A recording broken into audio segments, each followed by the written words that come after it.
Welcome to DCU Worlds. We've had tons of news from DC, exciting updates about the Superman movie. DC Studios even revealed a new image from the film featuring David Corenswit as the Man of Steel, which is the image you're seeing on the screen.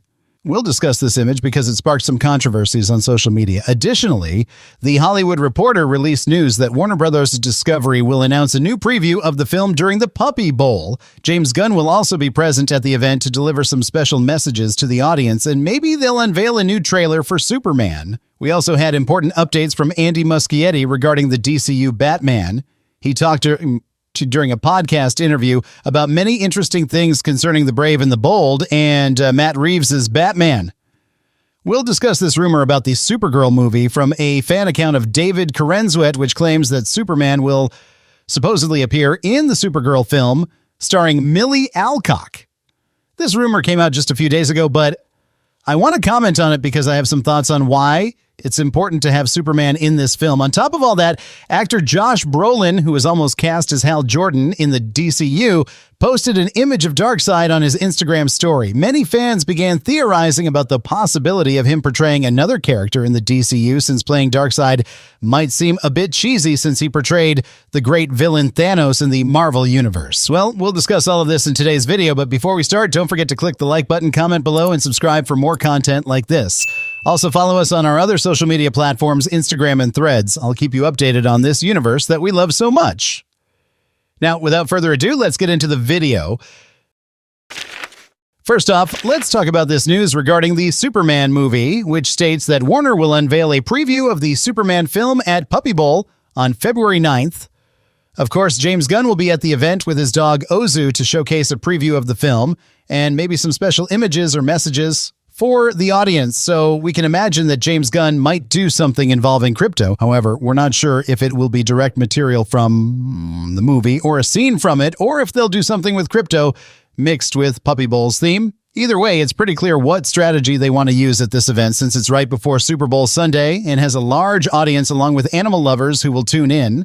They have this opportunity to present a special scene from the movie to an audience that might not be very aware of its existence. And regarding crypto, they're likely going to leverage crypto to attract animal-loving audiences who might not usually watch superhero films, giving more credibility to the film and reaching a broader audience. Honestly, I think it's an extremely valid strategy. I don't think they've ever done something like this with any superhero film or any other genre before.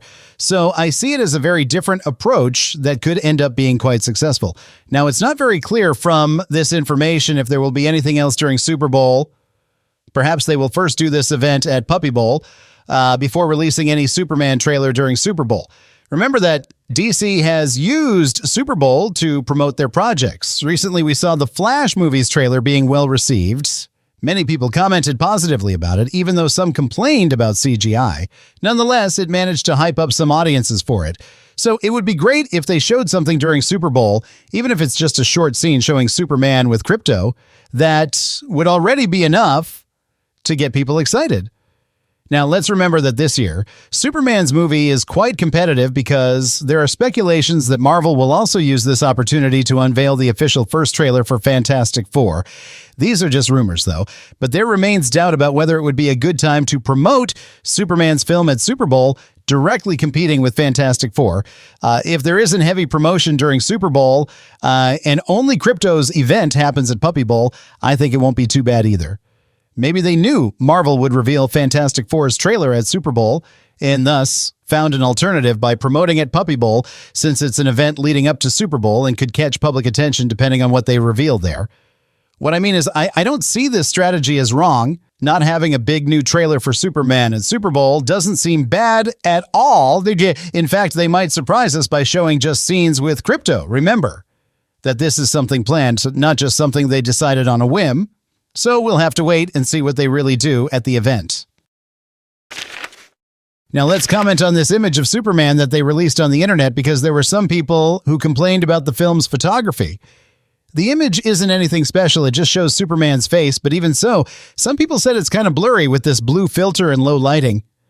They're hating on the movie because the director of photography is the same as in the Flash movie. It's true he is, but he was also the director of photography for the Suicide Squad movie, which I think has excellent cinematography. So this image we're seeing might be something they took from a moving scene in the film, which is why it looks a bit blurry. If you pay attention to those people in the background and compare them with scenes from the trailers, you'll see that the film's photography is much more beautiful than in this image. But I think people aren't complaining because the film's photography is bad.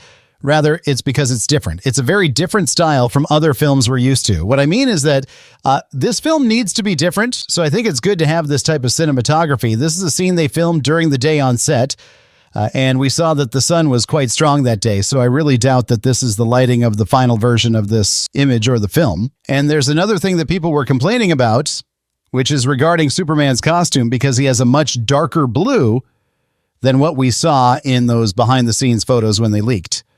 I confess that I actually prefer that lighter shade of blue we saw in the leaked scenes. Now, we don't know under what conditions this photo was exported, so I don't think it will be like this. Moreover, we saw Superman's costume in the trailer, and it wasn't that dark blue, so I have doubts if this is the final image of the film. But anyway, there are many issues for a simple image. We know this film is highly anticipated. The trailer we saw last month broke many records, so obviously there will be those who won't like it and will do everything to push a narrative saying that the film is bad, which at least at this moment I don't agree with. I think the film's photography is excellent, but it's not something extraordinarily good either.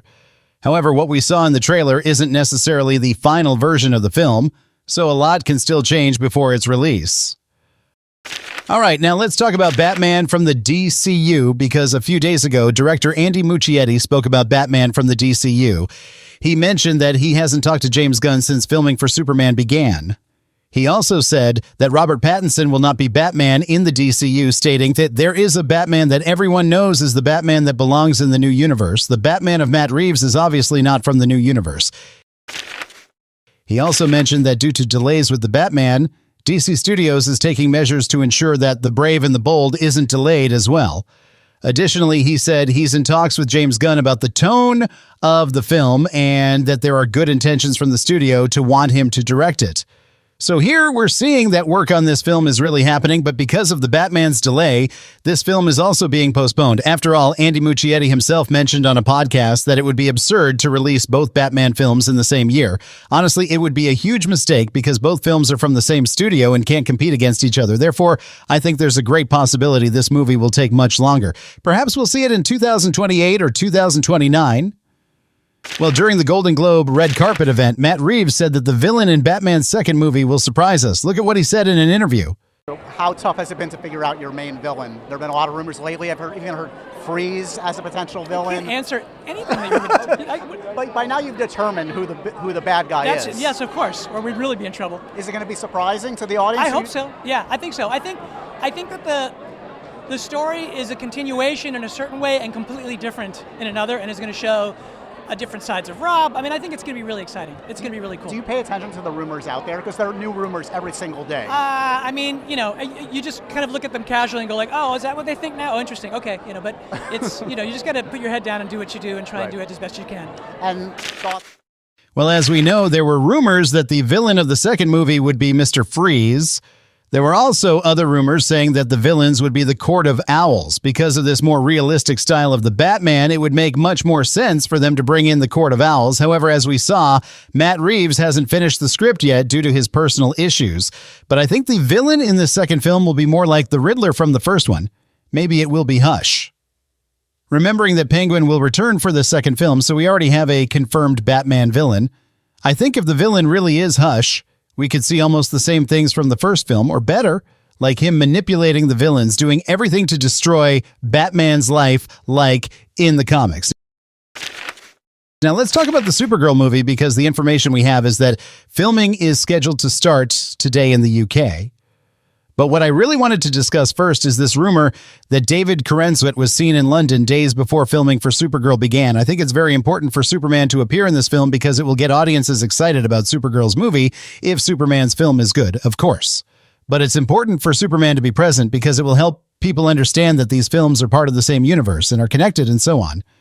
Superman might not even be present in the movie's plot. He could just make a small appearance just so people understand that this is the DCU and everything is connected regardless of having some differences in vision in their projects. That said, since they're starting filming today, there might soon be some kind of leak involving the movie. I think what might end up leaking, not today, but over January, February, and March, is about Supergirl's costume, which is a point I think people are interested in, along with Lobo's look.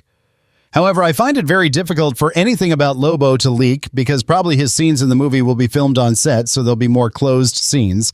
That's why I think it's very hard for any scenes with Lobo to leak. Now, Supergirl has a better chance of having some scene leaked because she's the movie's protagonist, and there should indeed be some external scenes of her wearing the costume. And if that costume leaks, I hope they don't take long to release an official image of Supergirl. As we saw last year, James Gunn did that with Superman before any leaks about his costume came out. He released an image first, but the question is whether Supergirl will have the same costume as in the comics since the movie will be based on them. This is actually DC's first film to be entirely based on a comic book, which happens to be one of DC's best comics in recent years. Now let's talk about Josh Brolin because our informant Daniel RPK said that Josh Brolin is still being considered for a role in the DCU. This information came out almost a week ago. As we know, Josh Brolin was offered the role of Hal Jordan but turned it down. However, just because he turned it down doesn't mean they didn't try to cast him in another role. Coincidentally, shortly after Daniel RPK released that information, Josh Brolin posted an artwork of Darkseid on his story with a caption underneath stating that he is still negotiating for something big. People were like, oh my God, Josh Brolin is going to be Darkseid. But I think Josh Brolin posted this just to show that maybe, yes, he is still negotiating something in the DCU. But who could he be? I don't know, obviously. To me, Josh Brolin looks more like Deathstroke. I think he gives off that energy because of his portrayal as Cable in Deadpool. I think he would be so good as Deathstroke in the DCU. Some time ago, we had news from The Hollywood Reporter stating that DC Studios was working on a Deathstroke movie and Bane, so that would be a good opportunity for Josh Brolin to play Deathstroke in the DCU. But that's just my personal opinion on all this. Well, guys, that's all I wanted to talk about with you. Don't forget to click like, comment below, and subscribe for more content like this. Thank you very much for watching, and I'll see you in the next video.